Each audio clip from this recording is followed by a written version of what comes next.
Hi. Hi. Hi. Hi. Before I start, I just want to say this video is not about fake friends. So if you're still posting sad Bart and sad Mordecai videos, get some self-awareness before you watch this. And this video isn't about pointing fingers. So I've obviously not named any of the people mentioned in the video. And if we were friends and you're watching this and whatever I say resonates, just know that there's no hard feelings.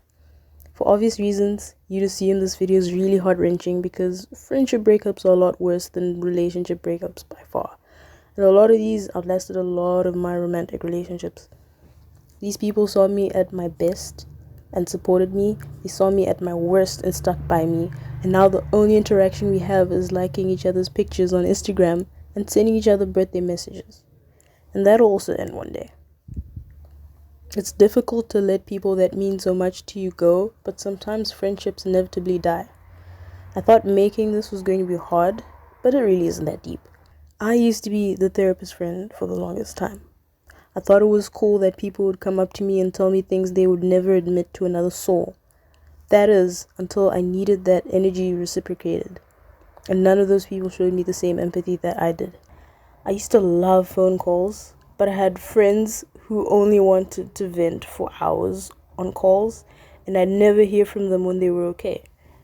They were the opposite of a fair weather friend, and I don't blame them because I never set boundaries and I never told them it wasn't okay to randomly call and make me relive their trauma with them at 3 a.m. in the morning.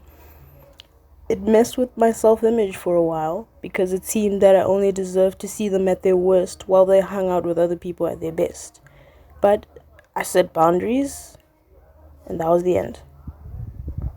As I grew and shed off certain aspects of my personality, I drifted away from certain friendships.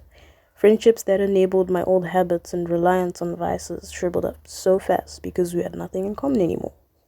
I walked away because I had different goals from them, and sometimes when you view life too differently, your dreams might seem too big or too small to understand.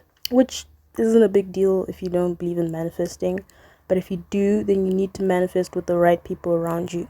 You can't grow a daisy and a hydrangea in the same soil and expect both of them to grow because of pH requirements and water intake, but both are beautiful and different, but they don't belong in the same pot, and that's okay. Those are the people that I cut off, but I also want to speak about the people who cut me off. The first inevitable deaths were the opposite sex friendships. I used to have a lot of guy friends, and I just want to say, whoever said boys are less drama is a goddamn liar. Before you invest your time in your guy friends, look at the signs. Do they treat you like one of the guys, or are they a little too nice? To be frank, I lost a lot of guy friends because a lot of them just wanted more intimacy than I realized. The only reason they entertain you is because they think one day you're gonna give them a chance. So ladies, you've been warned. If your significant other is feeling weird about one of your guy friends, chances are they're right. Some people didn't stick around because I was a little too much for them, which is perfectly okay. Not everyone's gonna like you, and sometimes they realize they don't like you once you're friends, and it happens. I'm a little intense sometimes, and I get that not everyone is into the oddities that I talk about.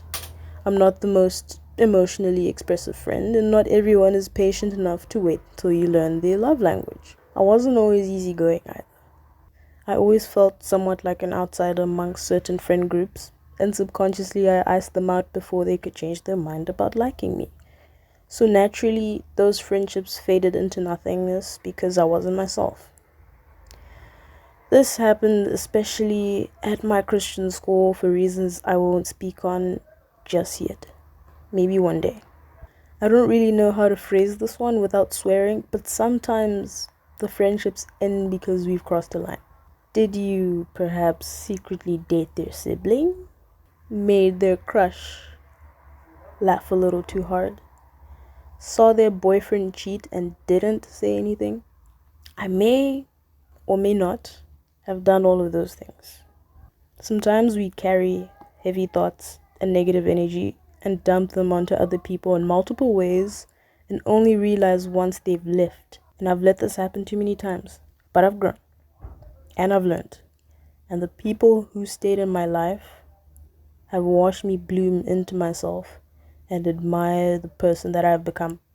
And I've met so many new people who love me for me, and I can't help but wonder if they would love a younger, angrier, more foolish version of me. But as they sit beside me and laugh at something I've said, I realize that that doesn't matter because they're here now. That's really wholesome. I like that. Okay, that's all from me, folks. Please like and subscribe so that I can microdose some dopamine